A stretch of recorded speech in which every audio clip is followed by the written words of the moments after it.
Hey everybody, Scott here for Toaster Tips TV. Today I am going to go through the heavy presets in my top 10. I may have to add 5 on Wednesday because I didn't think about this. You know, there's clean and there's heavy.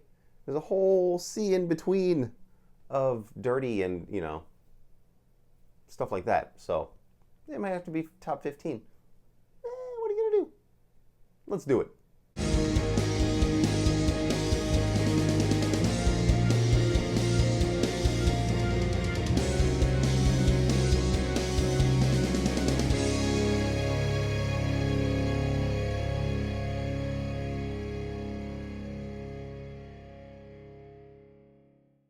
Okie dokie, we are going to start with a surprising entry. This is the Rigbusters Wampler Pinnacle. Now, the Wampler Pinnacle is a really great overdrive pedal. They're running it into their Cornford MK50, and it has a surprisingly amp-like sound.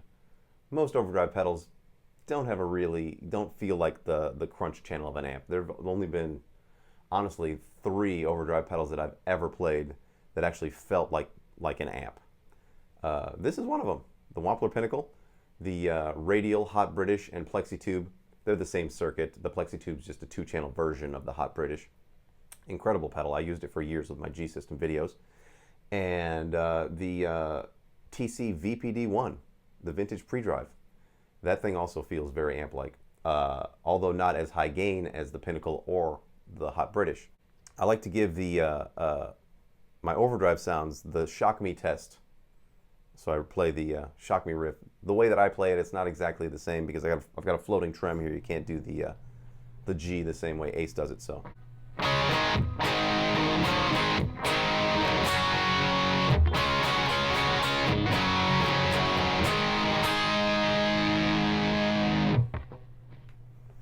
It's pretty freaking heavy. Okay, number 2 in the heavy arena of profiles is the Sinmix 800 KK44. It's the Kerry King JCM 800. It's the signature amp for the guitar player, that bald guy from Slayer. He's really into snakes. So anyway, here's that one.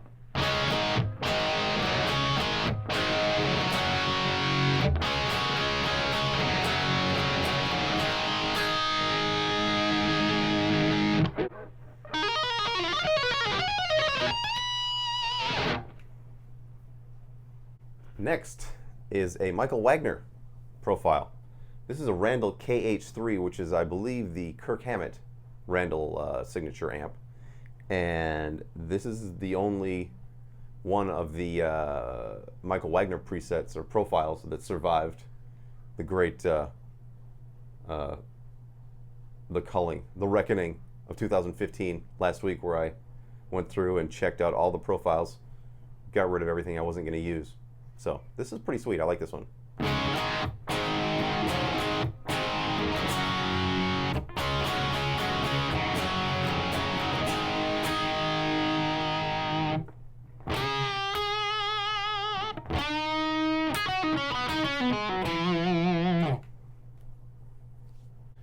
This would be number 4.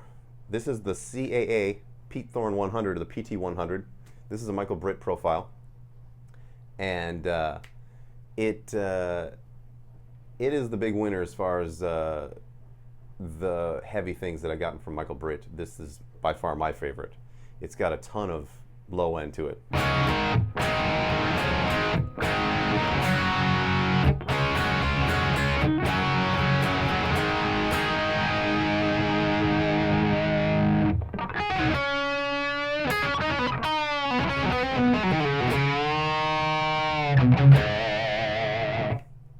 But, you know, here's the thing.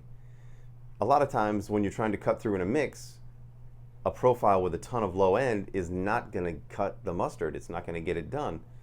It depends on, you know, how much bass is going on in the track, or, you know, what kind of low end is happening with the drums. You might want a guitar that cuts through better.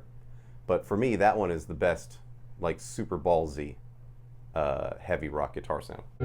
The pinnacle, to me, of high gain presets and profiles is the A&M Audio Profiles 5153 P2 7 Red. This sucker is just crazy. I'm assuming P2 means the microphone, and then 7 is like, you know, the amount of gain, you know, because I've saved more A&M 5153s than any other profile. I've got the 4, 5, 6, 7, and 8. So I got 5 of them, and I like it from the medium gain all the way to the super high gain. This one's sort of in between. This is number 7, so it's not quite the highest gain, but it's up there, and it's awesome. And this will cut through in a mix, let me tell you.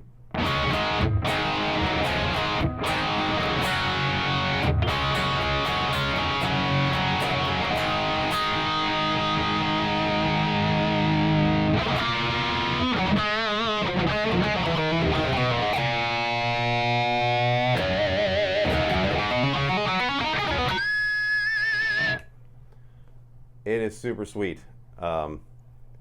It's got a decent amount of low end, but it still has presence and punch. Uh-oh, the cat is doing something really shady over there.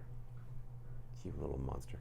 Anyway, I will put the rig packs in the description where I got all these from, so that you can get them yourself. I think they all sound really incredible. And on Wednesday, I'll come back and we'll do the dirty amps. Favorite 5. So we're gonna make this a top 15, just because I want to. You can't stop me. I do what I want. There goes the pick. So anyway, I will see you on Wednesday, and until then, rock on. God damn animals.